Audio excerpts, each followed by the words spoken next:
Yamini సిద్ధార్థ్కి call చేసి board మీటింగ్కి రాజ్ వస్తున్నాడు అని షాకిస్తుంది. రాజ్ లేడు అన్నారు కదా అంటాడు సిద్ధార్థ్. ఉన్నాడు. కాని గతం మరిచిపోయి ఇంట్లో ఉన్నాడు. ఇప్పుడు మనకు సరైన సమయం. అతడికి గతం గుర్తులేదు. సో ఆడుకోవడం ఈజీ అని సలహా ఇస్తుంది యామిని సిద్ధార్థ్కి. దాంతో హ్యాపీగా వెళ్తాడు బోర్డ్ మీటింగ్కి. మరోవైపు రామ్ అచ్చం రాజ్లా రెడీ అయ్యి రాజ్లానే కళావతి ఇంట్లోంచి మెట్లు దిగుతుంటే అంతా నోరు వెళ్లబెట్టి చూస్తారు. ఇక రామ్ అచ్చం రాజ్లానే మాట్లాడే మాటలు విని విని ఇందిరాదేవి, అపర్ణాదేవి తెల్లబోయి మరి వీడు కొత్త రాజా పాత రాజా? వీడికి గతంగాని గుర్తొచ్చిందా? అచ్చం రాజ్లానే మాట్లాడుతున్నాడు. ఎంత ట్రైనింగ్ ఇస్తే మాత్రం ఇంత పర్ఫెక్ట్గా ఎలా ఉన్నాడు అనుకుంటారు చిన్నగా. అంతా తెల్లబోయి చూడటం గమనించిన రామ్ నిజంగానే రాజ్లా గంభీరంగా చూస్తూ ఏంటి అంతా అలా చూస్తున్నారు అంటాడు. దాంతో గతంగాని గుర్తొచ్చిందా అనే అనుమానాలు ఇంకా ఇంకా పెరిగిపోతాయి అందరిలో. దాంతో రాజ్ పెద్దగా నవ్వేసి నమ్మేశారా ఏంటి అంతా షాక్ అయ్యారా? నేనే కళావతిగారి నిజమైన బాసునని నమ్మేశారుగా అంటాడు. దాంతో అంతా ఎమోషనల్ అవుతారు. అవును రామ్, మేమంతా అలానే అనుకున్నాం అంటుంది స్వప్న. కవి కూడా అదే మాట అంటాడు. ఇక రాజ్లా రామ్ కళావతితో పాటు ఆఫీస్కి బయలుదేరతాడు. వెళ్లే ముందు నాన్నమ్మ బ్లెస్ మీ అంటూ కాళ్లమీద పడి ఇందిరా దేవి ఆశీర్వాదం తీసుకుంటాడు రాజ్ అలియాస్ రామ్. దాంతో అపర్ణ, ఇందిరా దేవి తెగ మురిసిపోతారు. సిద్ధార్థ్తో సహా బోర్డ్ మీటింగ్లో అంతా వెయిట్ చేస్తూ ఉంటారు. ఇంకా ఎంతసేపు వెయిట్ చేయాలి? లాస్ట్ టైం కూడా ఇంతే ఆలస్యం చేశారు అంటాడు కావ్య వాళ్ల మేనేజర్తో సిద్ధార్థ్. వచ్చేస్తారు సార్. ఈ రోజు రాజ్ సారే వస్తున్నారు, అందుకే కాస్త లేట్ అయ్యింది అంటాడు మేనేజర్. నేను ఎదురు చూసేది రాజ్ కోసమే అంటాడు సిద్ధార్థ్. ఇక అప్పుడే రాజ్, కావ్య ఆఫీస్ ముందు దిగుతారు. అదరగొట్టేస్తా, చించేస్తా అంటాడు రాజ్. మీరు మరీ అంత చించొద్దు. డౌట్ రాకుండా సమస్యను సాల్వ్ చేయండి చాలు అంటుంది కావ్య. చూస్తారుగా అంటాడు రామ్ గంభీరంగా. ఇంతలో కావ్యకు కాల్ వస్తుంది యామిని నుంచి. రామ్ గారు మీరు నడవండి, మీటింగ్ స్టార్ట్ చేయండి, నేను ఫోన్ మాట్లాడి వస్తాను అని శృతి ఎదురు రావడంతో శృతితో పాటు రాజ్ని పంపించి ఫోన్ లిఫ్ట్ చేసి హలో అనగానే అవతలి నుంచి యామిని నవ్వుతూ, కావ్య నీకు 2 షాకింగ్ న్యూసులు. మొదటిది రాజ్కి గతం గుర్తు లేదని సిద్ధార్థ్కి చెప్పేశాను. రెండవది బోర్డ్ మీటింగ్లో నువ్వు ఓడిపోయిన తర్వాత చెబుతాను అని ఫోన్ పెట్టేస్తుంది.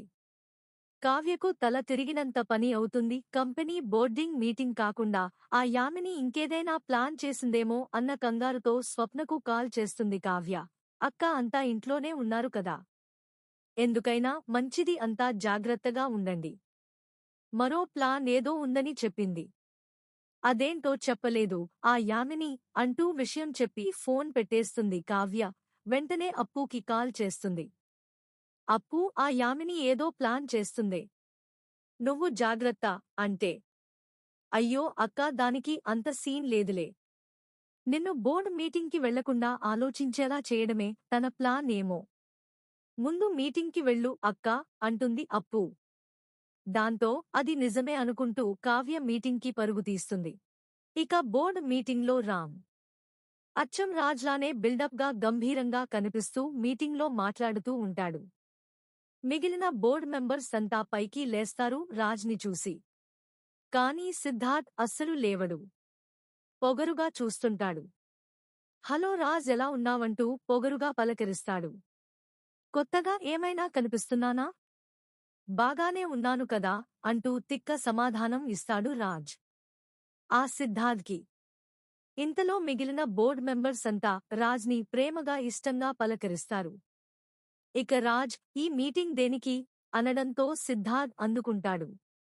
సీన్ కట్ చేస్తే అప్పుని మోసం చేయడానికి సిద్ధమైన యామిని మనుషులు తమ ప్లాన్ గురించి మాట్లాడుకుంటారు. అప్పును మోసం చేసే యామిని మనుషుల్లో ఒకడు శ్రీను, ఒకడు రాజు.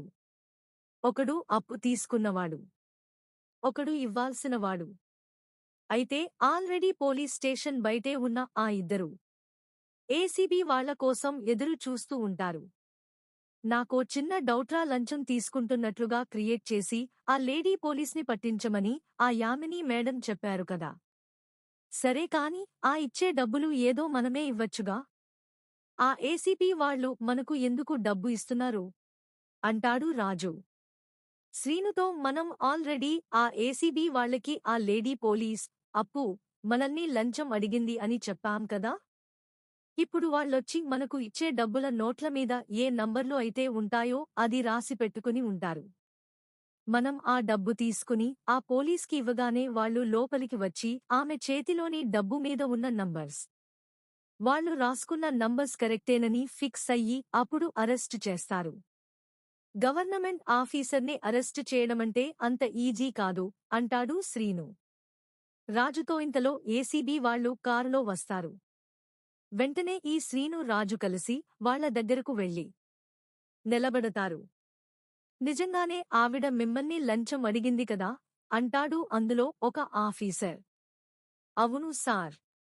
మా ఏరియాలో షాప్ పెట్టుకోవడానికి పర్మిషన్ కావాలంటే 1,20,000 లంచం అడిగారు సార్ అంటాడు శ్రీను. సరే అయితే ఈ డబ్బు తీసుకెళ్లి ఆవిడ చేతిలో పెట్టడం. పెట్టే ముందు మాకు ఒక మెసేజ్ చేస్తే మేము వస్తాం అంటాడు అందులో ఒక అధికారి. దాంతో వాళ్ళు ఇచ్చిన డబ్బుతో లోపలికి వెళ్తారు. ఆ యామిని మనుషులు ఇక లోపలికి వెళ్ళాక ఒకరంటే ఒకరికి పడదు అన్నట్లుగా అప్పు ముందు తిట్టుకుంటూ, మేడం వీడికి ఇవ్వాల్సిన డబ్బు తెచ్చాను. మీ చేతుల మీదుగా మీరే ఇవ్వండి మేడం. లేదంటే ఈ వెధవ ఇవ్వలేదని అబద్ధం ఆడేస్తాడు అంటూ అప్పు చేతిలో డబ్బు పెడతాడు శ్రీను. మరోవైపు రాజు అప్పటికే ఏసీబీ వాళ్లను లోపలికి రమ్మని సీక్రెట్గా మెసేజ్ చేసేస్తాడు. దాంతో వాళ్ళు లోపలికి వచ్చే టైంకి అప్పు చేతిలో డబ్బులుంటాయి. వాటిని లాక్కుని నంబర్లు సరిచూస్తే సరిపోతాయి. అప్పు షాక్లో ఉంటుంది. పైగా శ్రీను వాళ్ళు షాప్ పర్మిషన్ కోసం ఉన్న ఫైల్ కూడా అక్కడే ఉంటుంది. అంతా సరిపోతుంది. దాంతో క్షణాల్లో అధికారులు అప్పుని సస్పెండ్ చేస్తారు. అరెస్ట్ చేసి విచారించాలి అని అక్కడున్న కానిస్టేబుల్స్కి చెబుతారు. అప్పు బెత్తరపోతుంది. అబద్ధం అని చెప్పేలోపు ఆ యామిని మనుషులు మాట మార్చేస్తారు. ఎందుకు మేడం అబద్ధం చెబుతారు? మీరేగా మా షాప్ పర్మిషన్ కోసం లంచం అడిగారంటారు. అప్పు ఆవేశపడుతుంటే ఆ ఏసీబీ అధికారులు అడ్డుపతారు. ఇక అప్పు నిస్సహాయంగా మిగిలిపోతుంది. ఒకవైపు బోర్డ్ మీటింగ్, మరోవైపు అప్పు అరెస్ట్తో కథనం ఉత్కంఠగా మారింది.